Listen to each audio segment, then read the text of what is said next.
Hello everyone! As you can see, I'm in a slightly different place last time. That's fine.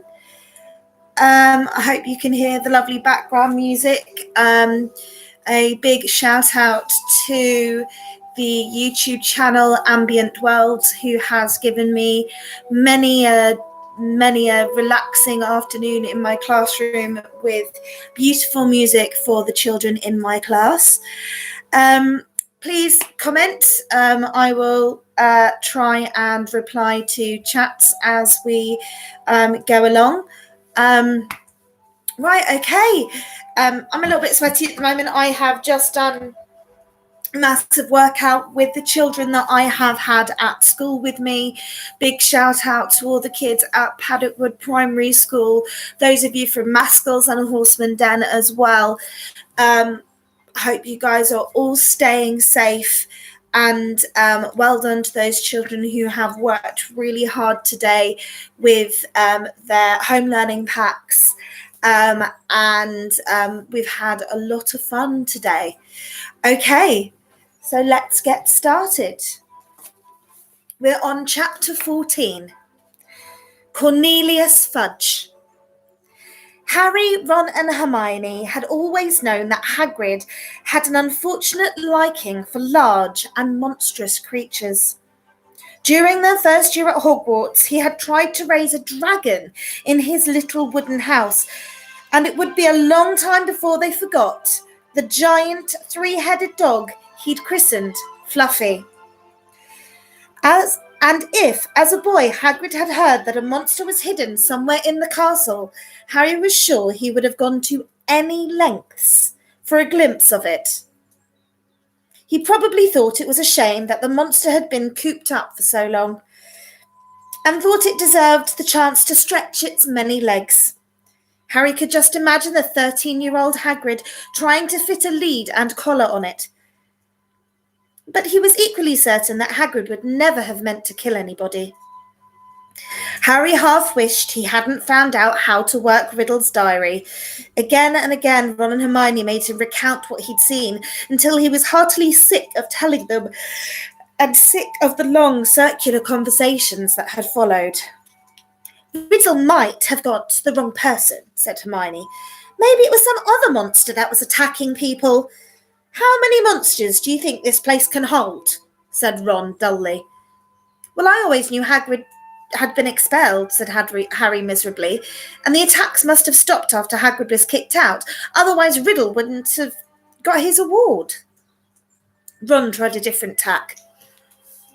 Riddle does sound like Percy. Who asked him to grass on Hagrid anyway? But the monster killed someone, Ron, said Hermione. And Riddle was going back to some muggle orphanage if they closed Hogwarts, said Harry. I don't blame him for wanting to stay here. Ron bit his lip and then said tentatively, You met Hagrid down Knockturn Alley, didn't you, Harry? He was buying flesh-eating slug repellent, said Harry quickly. The three of them fell silent. After a long pause, Hermione voiced the knottiest question of them all, in a very hesitant voice. Do you think we should go and ask Hagrid about it all? Oh, that would be a cheerful visit, said Ron. Hello, Hagrid. Tell us, have you been setting anything mad and hairy loose in the castle lately? In the end, they decided that they wouldn't say anything to Hagrid unless there was another attack. And as more and more days went by with no whisper of the disembodied voice, they became hopeful that they would never need to talk to him about it, or about why he'd been expelled.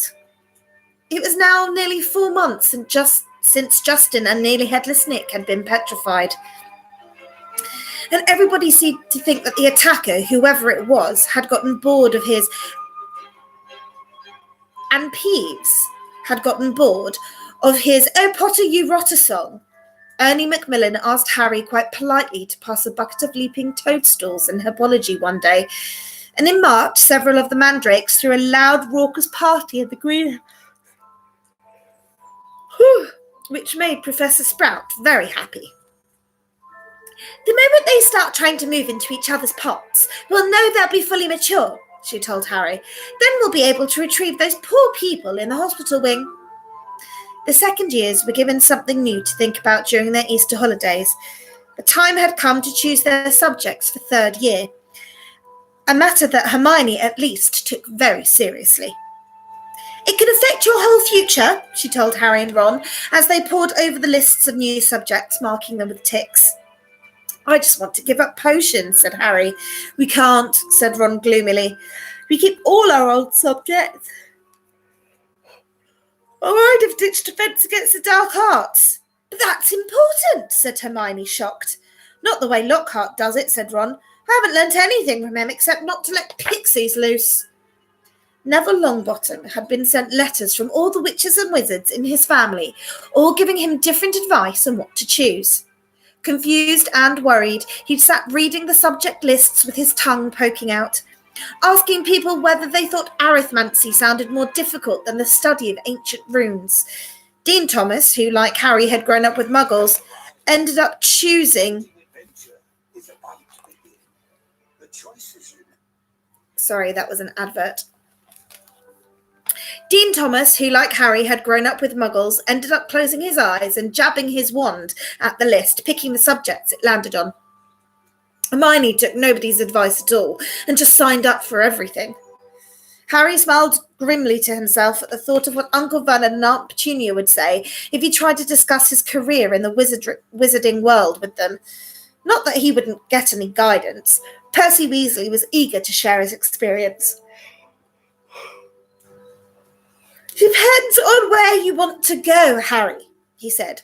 It's never too early to start thinking about the future, so I'd recommend divination. Most people say Muggle studies is a soft option, but I personally think a wizard should have a thorough understanding of the non-magical community, particularly if they're thinking of working in close contact with them. Look at my father. He has to deal with Muggle business on a daily basis. My brother Charlie was always more of an outdoor type, so he went for care of magical creatures. Play to your strengths, Harry. But the only thing Harry felt he was really good at was Quidditch. In the end, he chose the same new subjects as Ron, feeling that if he was rubbish at them, at least he'd have someone friendly to help him. Gryffindor's next Quidditch match would be against Hufflepuff. Woods was insisting on team practices every night after dinner, so that Harry barely had any time for anything other than Quidditch and homework. However, the training sessions were getting better, or at least drier, and the evening before Saturday's match he went up to his dormitory to drop off his broomstick, feeling Gryffindor's chances for the Quidditch Cup had never been better. But his cheerful mood didn't last long. At the top of the dormitory, he met Neville Longbottom, who was looking frantic. Harry, I don't know who did it. I just found... Harry, watching fearfully, pushed Neville away from the door. The contents of Harry's trunk had been thrown everywhere. His cloak lay ripped on the floor. Bedclothes had been pulled off his four-poster, and the drawer had been pulled out of his bedside cabinet, the contents strewn all over the mattress. Harry walked over to the bed, open-mouthed, treading on a few pages of Travels with Trolls. As he and Neville pulled the blankets back onto his bed, Ron, Dean, and Seamus came in. Dean swore loudly. What happened, Harry? No idea, said Harry, but Ron was examining Harry's robes. All the pockets were hanging out. Someone's been looking for something, said Ron. Is there anything missing? Harry started to pick up all his things and throw them back into his trunk. It was only as he threw the last of Lockhart's books back into it that he realised what wasn't there. Riddle's diary's gone, he said in an undertone to Ron. What? Harry jerked his head towards the dormitory door and Ron followed him out. He hurried back down to the Gryffindor common room, which was half empty, and joined Hermione, who was sitting alone reading a book called Ancient Runes Made Easy. Hermione looked aghast at the news. But only a Gryffindor could have stolen. Nobody else knows our password. Exactly, said Harry. They woke the next day to brilliant sunshine and a light, refreshing breeze. Perfect Quidditch conditions, said Wood enthusiastically at the Gryffindor table, loading the team's plates with scrambled eggs. Harry, back up there. You need a decent breakfast. Harry had been staring down at the packed Gryffindor table, wondering if the new owner of Riddle's diary was right in front of his eyes. Hermione had been urging him to report the robbery, but Harry didn't like the idea. He'd have to tell the teacher all about the diary and how many people knew Hagrid had been expelled 50 years ago. He didn't want to be the one who brought it all up again.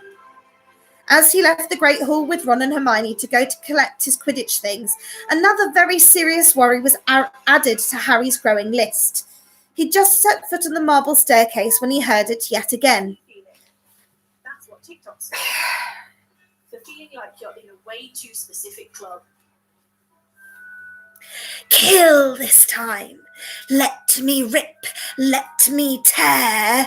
He shouted aloud, and Ron and Hermione both jumped away from him in alarm. The voice, said Harry, looking over his shoulder. I just heard it again. Didn't you? Ron shook his head, wide-eyed, and Hermione, however, clapped a hand to her forehead. Harry, I think I've understood something. I've got to go to the library. And she sprinted away up the stairs. What does she understand? Said Harry distractedly, still looking around, trying to tell where the voice had come from. Loads more than I do, said Ron, shaking his head. But why's she got to go to the library? Because that's what Hermione does, said Ron, shrugging. When in doubt, go to the library. Harry stood, irresolute, trying to catch the voice again. But people were now emerging from the Great Hall behind him, talking loudly, excitedly through the front doors. They made their way to the Quidditch pitch. You'd better get moving, said Ron. It's nearly 11. The match. Harry raced up to Gryffindor Tower, collected his Nimbus 2000, and joined the large crowd swarming across the grounds. But his mind was still in the castle along with the bodiless voice. And as he pulled on his scarlet robes in the changing room, his only comfort was that now everybody was outside watching the game. The teams walked onto the pitch to a tumultuous applause. Oliver Wood took off for a warm-up flight around the goalposts. Madam Hooch released the balls. The Hufflepuff, who played in Canary Yellow, were standing in a huddle, having a last-minute discussion of tactics. Harry was mounting his broom when Professor McGonagall came half marching, half running across the pitch, carrying an enormous purple megaphone. Harry's heart dropped like a stone. This match has been cancelled, Professor McGonagall called through the megaphone, addressing the packed stadium. There were boos and shouts. Oliver Wood, looking devastated, landed and ran towards Professor McGonagall without getting off his broomstick. But Professor, he shouted, we've got to play the Cup, Gryffindor. Professor McGonagall ignored him and continued to shout through her megaphone. All students are to make their way back to their house common rooms where their heads of houses will give them further information as quickly as you can, please. Then she lowered her megaphone and beckoned Harry over to her. Potter, I think you'd better come with me. Wondering how she could possibly suspect him this time, Harry saw Ron detach himself from the complaining crowd. He came running up to them as they set off towards the castle. To Harry's surprise, McGonagall didn't object. Yes, perhaps you better come too, Weasley. Some of the students swarming around them were grumbling about the match being cancelled. Others looked worried. Harry and Ron followed Professor McGonagall back into the school and up the marble staircase. But they weren't taken to anybody's office this time. This will be a bit of a shock, said Professor McGonagall in a surprisingly gentle voice as they approached the hospital wing. There has been another attack. Another double attack. Harry's insides did a horrible somersault. Professor McGonagall pushed open the door, and he and Ron entered. Madame Pomfrey was bending over a 6-year girl with long curly hair. Harry recognised her as the Ravenclaw they'd accidentally asked for directions to the Slytherin common room, and on the bed next to her was Hermione. Hermione! Ron groaned. Hermione lay utterly still, her eyes open and glassy. We found her near the library, said Professor McGonagall. I don't suppose either of you can explain this? It was on the floor next to them. She was holding up a small circular mirror. Harry and Ron shook their heads, both staring at Hermione. I will escort you back to the Gryffindor Tower, said Professor McGonagall heavily.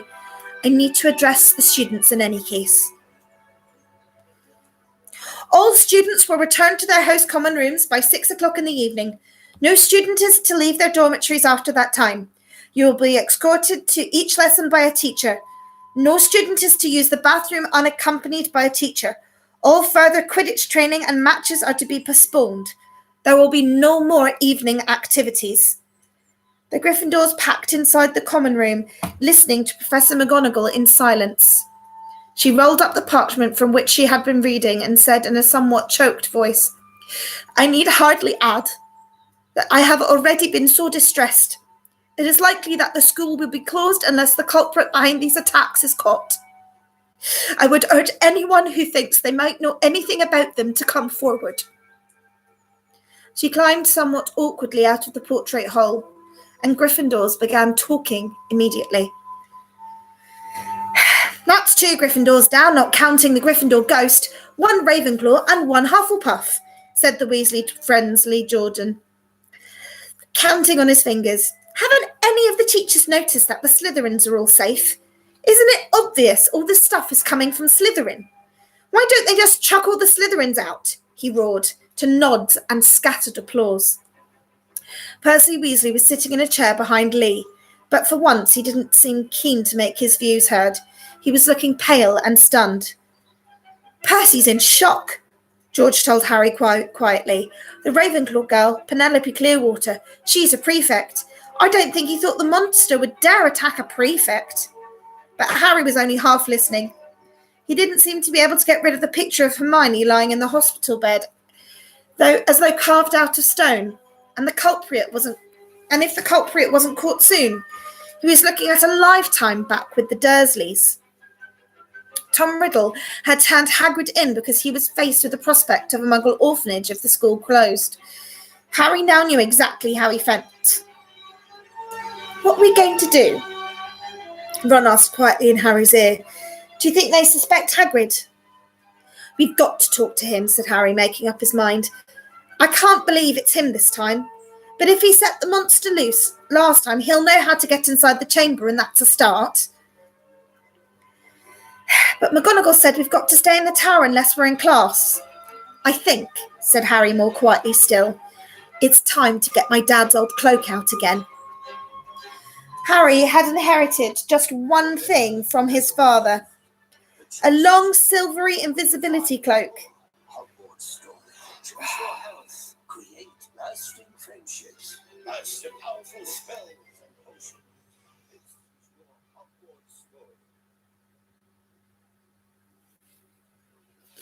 Harry had inherited just one thing from his father, a long silvery invisibility cloak.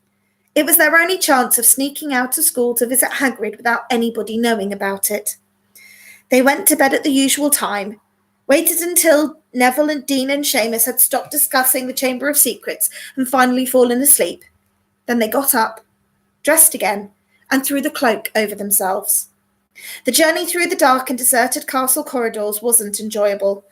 Harry, who had wandered the castle at night several times before, had never seen it so crowded after sunset.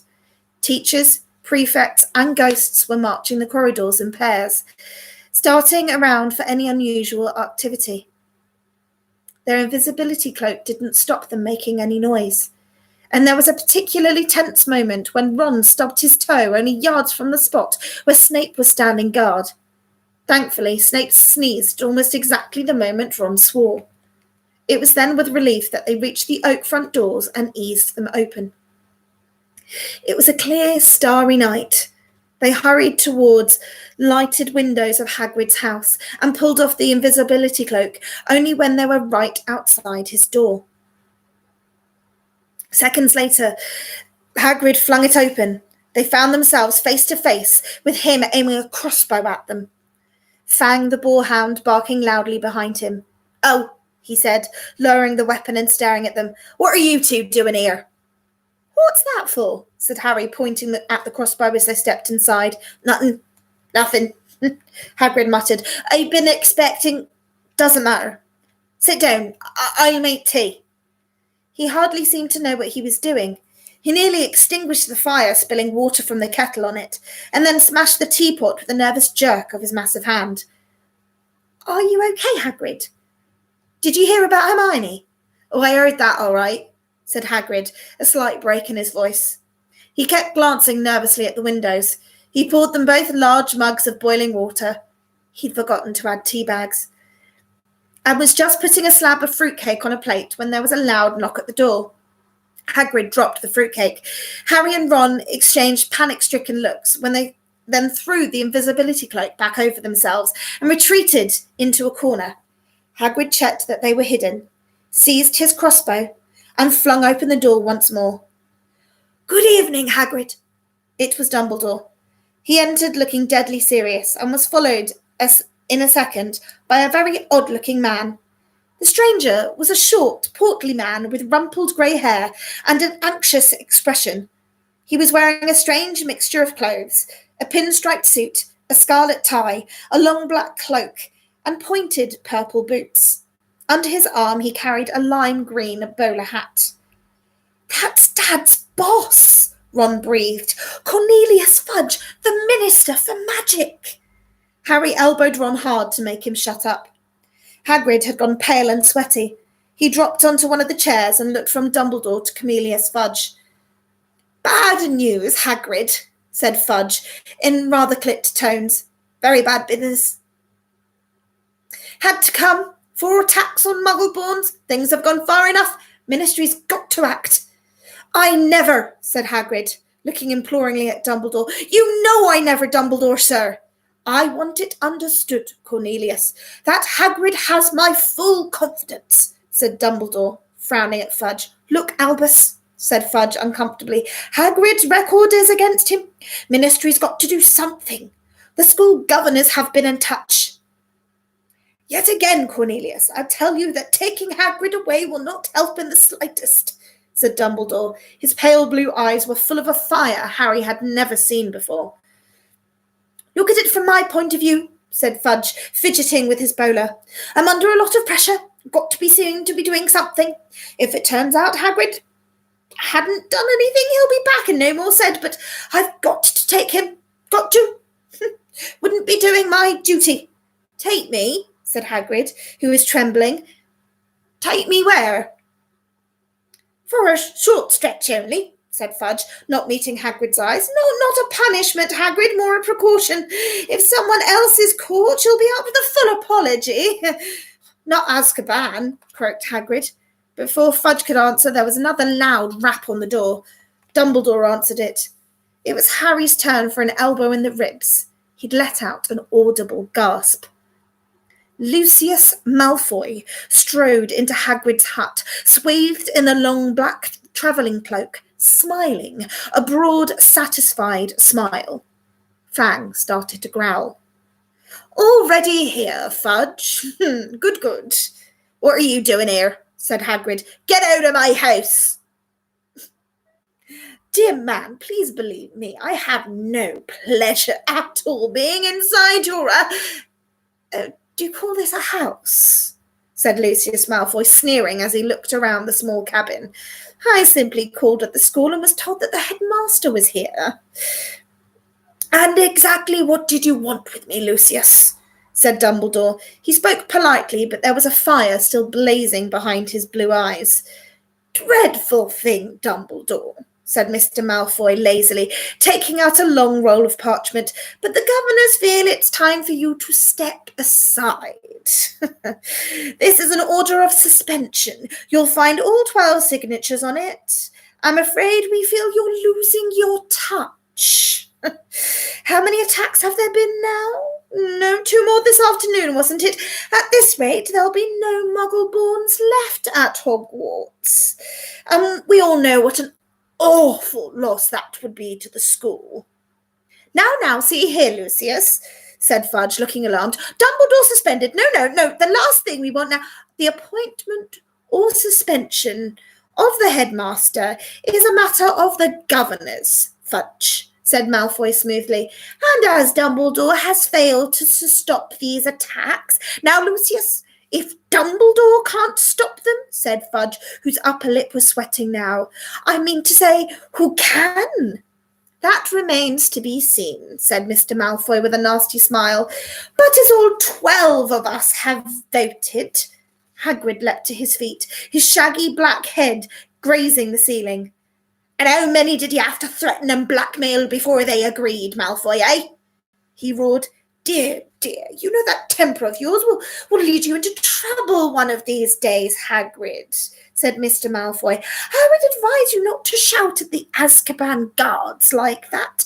They won't like it at all. You can't take Dumbledore, yelled Hagrid, making Fang the Boarhound cower and whimper in his basket. Take him away and the Muggleborns won't stand a chance. There'll be killings next. Calm yourself, Hagrid, said Dumbledore sharply, and he looked at Lucius Malfoy. If the governors want my removal, Lucius, I shall, of course, step aside. But, muttered Fudge. No, growled Hagrid.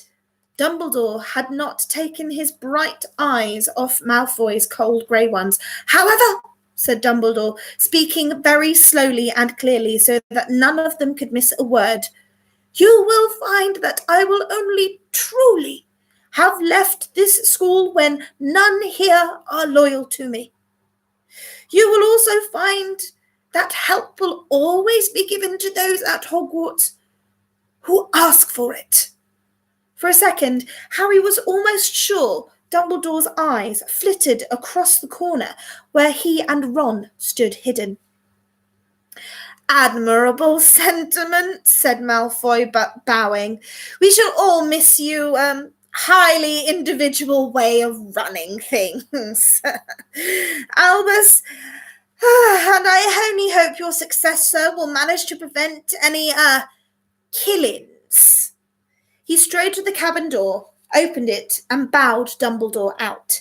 Fudge, fiddling with his bowler, waited for Hagrid to go ahead of him, but Hagrid stood his ground, took a deep breath, and said carefully, and if anyone wanted to know where to find out some stuff, all they'd have to do would be to follow the spiders. That'd lead them right. That's all I'm saying. Fudge stared at him in amazement. All right, I'm coming, said Hagrid, pulling on his moleskin overcoat. But he was about to follow Fudge through the door when he stopped again and said loudly, and someone will need to take care of Fang while I'm away. The door banged shut, and Ron pulled the invisibility cloak off. Well, we're in trouble now, he said hoarsely. No, Dumbledore, they might as well close the school tonight. There'll be attack a day with him gone. Fang started howling and scratching at the closed door. And that's the end of chapter 14. If you have missed the live stream, you can always watch it back later. We're going to be ending in a minute. Thank you to my listeners for sticking with me for the 28-ish minutes I've had to spend reading. As you can see, my voice is getting a little bit sore. I do apologise for the adverts that were playing in the background when I had to pause and stop them. I was playing the music on my phone. I think that means that there ends up being a few more adverts that way. I will try and find another way next time to have less adverts playing when I do another live stream for the last chapter, which I'm planning to do as a live stream. I will put up recordings of the next two chapters over the course of the next week. And I hope to see a few more of you for when we do the final stream in a couple of weeks' time. So thank you very much for listening. Please like the recording and follow me for any updates for the next part of Harry Potter. Okay, thank you. Bye.